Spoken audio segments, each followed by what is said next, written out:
நடுக்காட்டில் நின்றுக்கிட்டு இருக்க அருணுக்கு பின்னாடி ஏதோ ஒரு உருவம் துரத்தி வர்றது தெரிஞ்சதும் அருண் வேகமாக ஓட ஆரம்பிக்கிறான். இப்படி அருண் ஓடுறத பார்த்த அந்த உருவம் ரொம்ப பொறுமையாகவே நடந்து வருது. ஆனால் அருணுக்கு இப்போ இருக்கிறது உயிர் பயம். தன்னோட உயிரை காப்பாற்றிக்க அவன் ரொம்ப வேகமாக ஓடுறான். அப்படி வேகமாக ஓடும்போது திடீர்னு கால் தடுமாறி கீழே விழுகிறான். விழுந்த வேகத்தில் அவன் கையில் இருந்த ஃபோன் தரையில் பட்டு அவனை விட்டு ரொம்ப தூரம் தள்ளி போய் விழுது. இப்போ அருணுக்கு பின்னாடி வந்த உருவம் மெதுவாக நடந்து அருணை தாண்டி போய் கீழே கிடக்கிற ஃபோனை எடுக்குது. அந்த உருவத்தை பார்த்த அருண் பயத்தில் எல்லாம் நினைக்கும்போது அவனோட காலில் ஏதோ கயிறு மாதிரி மாட்டி இருந்தது தெரிஞ்சுது. அப்போது தான் அருணுக்கு புரிஞ்சது, அவன் தடுமாறி கீழே விழுந்தது மரத்தோட வேர்த்தடி கீழே, அது தான் முன்னாடி நிற்கிறவன் வச்சுருந்த ஒரு ட்ராப்லன்னு. என்ன இது அப்படின்னு எதிரில் துப்பாக்கி வச்சு நின்றுட்டு இருந்த அந்த உருவம் அருணை பார்த்து கேட்க, அருணும் தான் முன்னாடி நிற்கிற அந்த மனிதனை நல்லா ஒத்து பார்க்குறான். அது நல்ல ஒரு பழைய மிலிட்ரி ட்ரெஸ், கையில் ரொம்ப பழைய மாடல் துப்பாக்கி, கூடவே அவன் ஷோல்டர் பேக்கை முன்னாடி போட்டிருந்த விதம். அந்த பேக்லேயும் முழுக்க ஏதோ வெடிகுண்டுகளும் துப்பாக்கி தோட்டாக்களுமா இருந்தது அருணுக்கு தெரிஞ்சது. டேய், ஒன்றை தான் கேட்குறேன், என்ன இது அப்படின்னு அந்த சோல்ஜர் இன்னும் அழுத்தமாக கீழே விழுந்து கிடக்கிற அருணோட தலையில் துப்பாக்கி வச்சு கேட்குறான். அது செல்ஃபோன் அப்படின்னு அருண் திணறிக்கிட்டே பதில் சொல்ல, எனது செல்ஃபோனா, இதை வச்சு பாம் எங்கே இருக்குன்னு கண்டுபிடிக்க முடியுமா அப்படின்னு அருணோட தலையில் இருந்த துப்பாக்கியை எடுக்காமல் கேட்குறான். துப்பாக்கி தலைக்கு மேலே இருக்கவே ரொம்ப பதட்டமான அருண், இல்லை இதை வச்சு ஃபோன் பேசலாம் அவ்வளோதான் அப்படின்னு பயத்தில் உளர ஆரம்பிக்கிறான். நீ எதிர் நாட்டு சயின்டிஸ்ட் தானே? இந்த காட்டுக்குள்ளே இருக்கிற யுரேனியம் கண்டுபிடிச்சி அதை வச்சு பெரிய மான்ஸ்டர் கொண்டு செஞ்சு எங்கள் நாட்டு மேலே போட போகிறீங்க, அதுக்கு தானே வந்திருக்க, இந்த டிவைஸை கூட அதுக்கு தானே எடுத்து வந்தேன் அப்படின்னு சொல்லிக்கிட்டு அருணோட தலையில் துப்பாக்கியை இன்னும் பலமாக அழுத்துறான். அவன் கோவமாக கத்துறதை புரிஞ்சுக்கிட்ட அருண், இல்லை நான் சொல்கிறத கேளுங்க, நான் ஃப்யூச்சர்லேருந்து வந்திருக்கேன், ப்ளீஸ் என்னை விட்டுடுங்க அப்படின்னு சொல்கிறான். எனது ஃப்யூச்சரா? இந்த கதையெல்லாம் ஜெரி நாட்டுக்காரங்கிட்ட போய் சொல்லு. அவன் தன்னோட துப்பாக்கியை லோட் பண்ணுறான். இப்போ அருணோட இதயம் வேகமாக துடிக்க, நான் அந்த நாட்டுக்காரங்கள, நிஜமாகவே நான் ஃப்யூச்சர்லேருந்து தான் வந்திருக்கேன், அப்போது போர் எப்போ முடியும்னு சொல்லி பார்ப்போம் அப்படின்னு அவன் துப்பாக்கியை லேசாக தளர்த்துறான். இப்போ என்ன வருஷம்னு சொல்லுங்கள், நான் சொல்கிறேன் அப்படின்னு தரையில் படுத்திருக்காருன்னு கத்தும்போது அவன் காலில் இருக்க கயிறு இன்னும் டைட்டாகிட்டே இருந்துச்சு.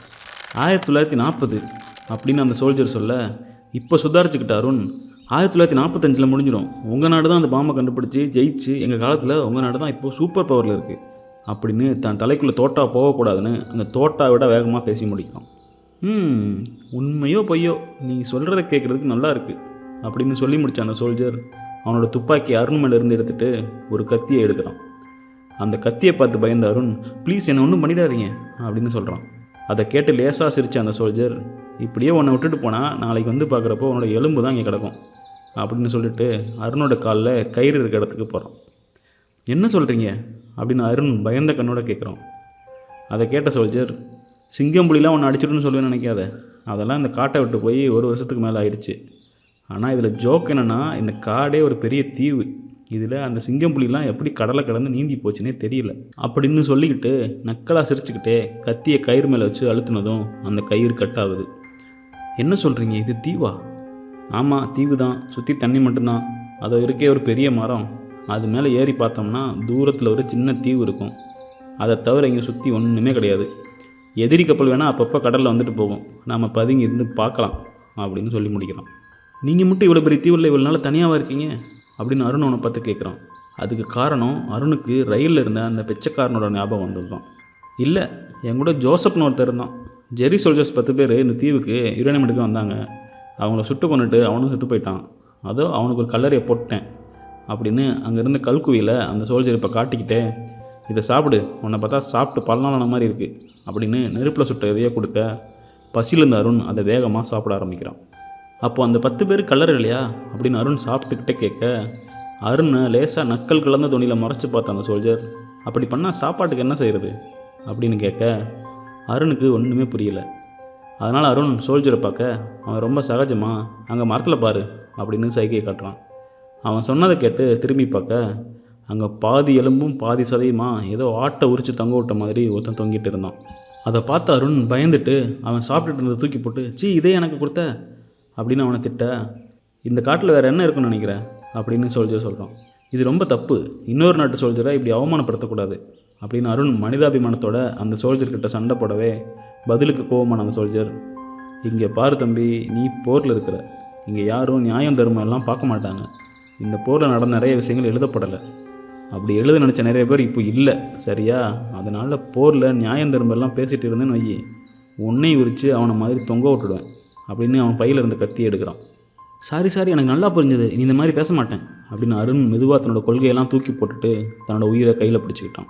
அருண் இந்த மாதிரி கொள்கையை உடனே மாற்றிக்கிட்டதை பார்த்த அந்த சோல்ஜர், வருங்காலத்தில் இவனுங்கெல்லாம் தனி கொள்கை இல்லை போல், இவனுங்களை ஈஸியாக மேய்ச்சிடலாம் அப்படின்னு மனசுக்குள்ளே நினச்சிக்கிட்டே அவன் கையில் இருந்த கத்தியை வச்சு நெருப்பில் வந்துட்டு இருந்த கறியை குத்தி சாப்பிட ஆரம்பிக்கிறான்.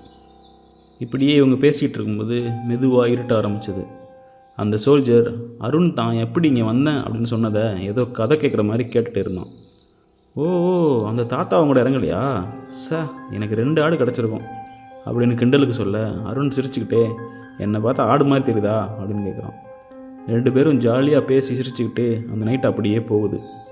அருணும் அங்கே இருந்த ஒரு பச்சை கலர் டென்ட்டுக்குள்ளே நிம்மதியாக ஒரு தூக்கம் போடுறான். காலையில் சூரியன் அருணோட முகத்தில் பல்லார்னு அரைஞ்சு முழிச்சு பார்த்தா அருண் முன்னாடி இப்போது அந்த சோல்ஜர் இல்லை. வேகமாக டென்ட்டுக்கு வெளியே வந்து பார்க்க அங்கேயும் அவன் இல்லை. அப்போது திடீர்னு மரத்து மேலேருந்து தொப்புன்னு அருண் முன்னாடி கத்தியை வாயில் கடிச்சிக்கிட்டு குதித்தவன் அந்த கத்தியை கையில் எடுத்து அருணோட கண்ணை பார்த்து, என்னப்பா சாக ரெடியா அப்படின்னு கேட்குறான். இந்த கதையோட அடுத்த எபிசோடை பார்க்க இந்த வீடியோக்கு ஒரு லைக் பண்ணிவிட்டு ஜெனிஃபர் நாவல்ஸ் சேனலை சப்ஸ்கிரைப் பண்ணிவிடுங்க.